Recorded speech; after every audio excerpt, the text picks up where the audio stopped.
What is going on, Hive Warriors? It's your boy Edward V, and today we're going to talk about a study that shows that longer strides or having longer steps versus little steps actually does not burn more calories, and you're actually better off with shorter steps. Now I'm going to go ahead and break it down in this video.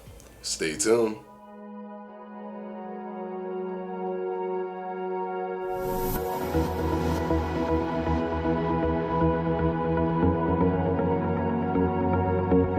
Alright guys, not going to bog you down. If you want my jump rope, $16.50, top right hand corner of this video or down in the description box below. Of course, as always guys, thank you for your support. Now let's go ahead and jump right into the video. Alright, so just so that you understand, because I know that a lot of people have asked me about different types of walking and how different maneuvers that you can do to try to increase energy expenditure within the same time frame. So essentially trying to be as effective and efficient as possible with the allotted amount of time while walking. Because of course, although walking doesn't burn the most calories in the world, it is very effective for those who have problems running or don't want the negligible injury risk that comes from running and prefer walking to be in a more calm and relaxed environment while still being active. But you still want to get the most bang for your buck. I'm sure you do. I mean, who wouldn't? If you can do one thing, but you can do it more effectively, why wouldn't you go that route? So this question has actually been asked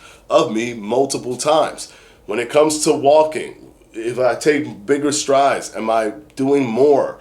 If I take bigger strides, am I doing less? So in this video, that's what we're talking about. The study shows that the strides that you take, even though it might seem like you're doing more, actually burn less calories, and it's because of a very unique thing that happens when it comes to gait and leg compliance when walking. Now, your gait is your posture, your posture when you walk. And this can be modified based on things that you do. If you sit up straight, if you keep your chin parallel to the ground, if you move your hands in tandem with your legs, all of these different things can form and mold your gait. Now, leg compliance is the reaction that your body has to specific maneuverabilities that you apply when walking. So let's look at this study, for example. It happened in July of 2018. It had 10 subjects. And of course, yes, 10 subjects is a small sample size. They were healthy subjects, and also they did indirect calorimetry, which means they actually had them hooked up to a machine that was testing their oxygen, their heat, their CO2, the energy substrate that they were using, so that they can get an accurate calorie burn from the participants. So it was very controlled, and they had the participants walk normally and also increase their step length. So what they did to measure exactly the changes in the calorie burn was that they progressively had the participants increase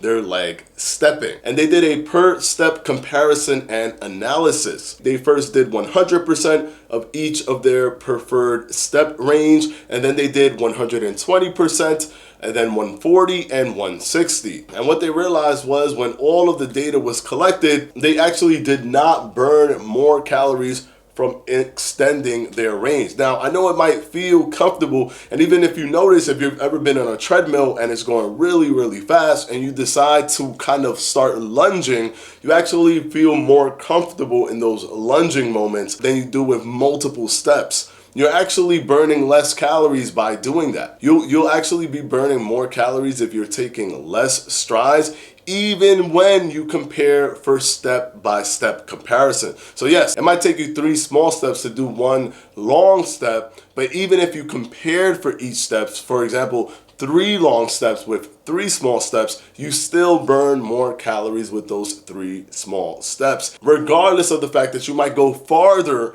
walking with the long steps. So you might actually get to a further distance walking with bigger strides, and that could deceive you to think that because you went further this time for the same amount of time that you've probably burned more calories, when in reality the study shows that the smaller steps when walking may actually be much better for you when it comes to burning calories. Now, why is this? Why does the body burn more calories with the smaller steps than the longer steps, even on a step-by-step comparison, when it feels like you should be doing more because you're exerting a little bit more to try to get that longer stride? Well, it all comes down to the fact that the leg compliance has a lot of complexity and variety in it, where it is incredibly hypersensitive to energy expenditure. The wording that they use is that the human motor control system is sensitive to energetic requirements and will use different motor patterns if the opportunity presents itself at every given moment to try to burn as little calories as possible. Keep in mind that although you may want to burn calories, your body technically does not want to do that. Your body is always preparing for a rainy day. Your body's always preparing for the possibility of you just not having access to food. So your body literally does intelligent kind of recalibrations within itself to try to burn as little as it possibly can. And this is where things like the body set point theory come into play, where your body tries to keep you at a certain weight by increasing ghrelin to make you hungrier during certain times so that you can eat, reducing things like leptin that sends the signal to your stomach that you're already full so that you eat more and actually take in more calories, reducing your energy so that you actually do less things. Your non-exercise activity thermogenesis drops, so you're actually doing less fidgety things that burn less calorie overall. And this entire orchestra of things are cascading against you so that you burn less calories. And the same thing applies when you try to exert a little bit more force to burn a little bit more energy. Your body actually recalibrates itself and tries to optimize its movements as much as it can and ends up actually burning less calories because of that additional, slight exertion that you're trying to make. Now, obviously, if you go from walking to running, that is so drastic. There isn't enough things that your body can play with to try to burn less calories. You're exerting way too much energy for your body to try to optimize that and burn less calories than you would if you were walking. It's just too overwhelming. But something as slight as just having a bigger stride versus walking with smaller steps, your body can indeed optimize that and actually burn less calories. And keep in mind, guys, this was with indirect calorimetry, which means that they were actually looking at real-time calorie burning from each participant as they had them hooked up to those machines while they were progressively increasing their strides. And it happened for every single participant.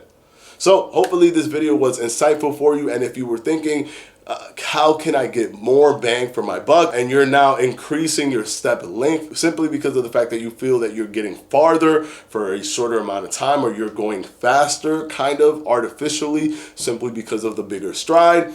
It's probably good to know that the smaller steps will actually help you in the long run if your goal is to actually burn calories and thus burn fat. If your goal is to just go faster, then it's probably better for you to stick to those strides. But if your goal is actually to burn fat and burn calories, keep your strides short, not long. Hopefully this video has helped you guys. And of course, as always, I want to thank my patrons for my Patreon. I'm going to go ahead and put their names right up here.